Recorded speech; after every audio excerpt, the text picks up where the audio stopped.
So, I had just mentioned the Mercury in Great Salt Lake, and I remember listening to you speak a few years ago, and in that speech, it stands out in my mind that you mentioned something about you had your own mercury levels tested, and you were like 10 times the amount of what would be, considered dangerous to a pregnant woman. Correct me if I'm wrong on that, but it kind of stuck out in my mind.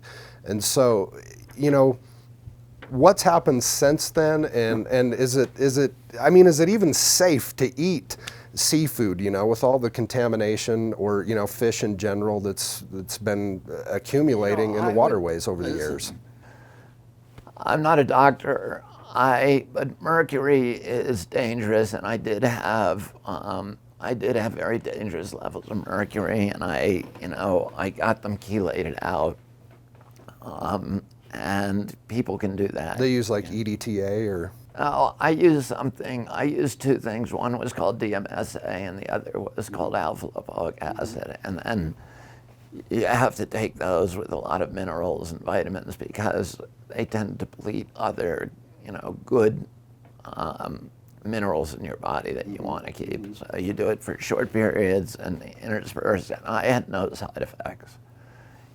For me, it was all good, and I was starting to have word retrieval problems and memory problems, and that I'd never had before. And I'd had a photographic memory, and that began to dim, and that was very disturbing to me. And that's why I started doing tests, and that was not the first thing I tested.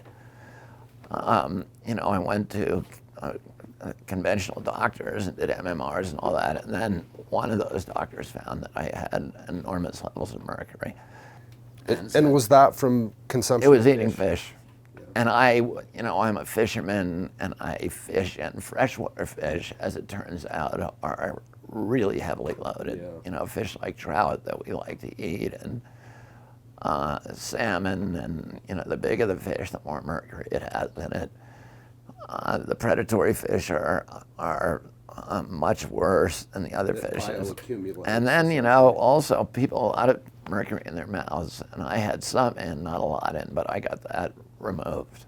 And that the dental amalgams can put a huge amount of mercury into your brain, because every time you drink a cup of coffee, they're off-gassing mercury into your system. And the dentists aren't allowed to talk about it, but the science on it is really, really clear. What about the consumer? Because these heavy metals stay around for a long time, and they sink to the bottom of the river, and they bioaccumulate up the food chain. And our fish, our fisheries, our fish consumption is dangerous now. For a lot of fish, you have to be careful about the kind of fish you eat, and that's kind of, in my view, we're living in a science fiction nightmare at this point in the history of our country and the world, where my children and the children of most Americans can now no longer engage in the kind of seminal primal activity of American youth, which is to go fishing with their father or mother in the local fishing hole and then come home and safely eat the fish.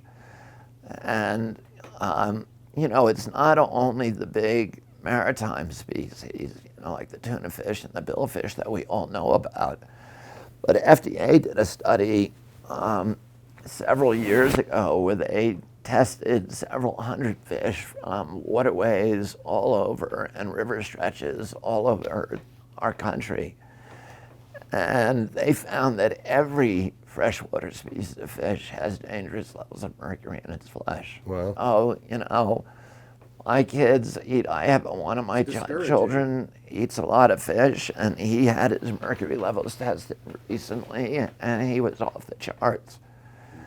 And he was feeling a lot of the things that, I suggested he get it tested because he was having some of the symptoms. He was, you feel, a lot of people feel sort of shy and almost get antisocial, and then and your memory hurts, and there's other things. Some people develop a tremor, but there's a number of symptoms, and you can get it tested easily. The tests are not always done properly by by regular physicians because they'll do a blood test and that doesn't work. And a hair test is a little better, but it doesn't work. You really need to do what they call a DMSA challenge.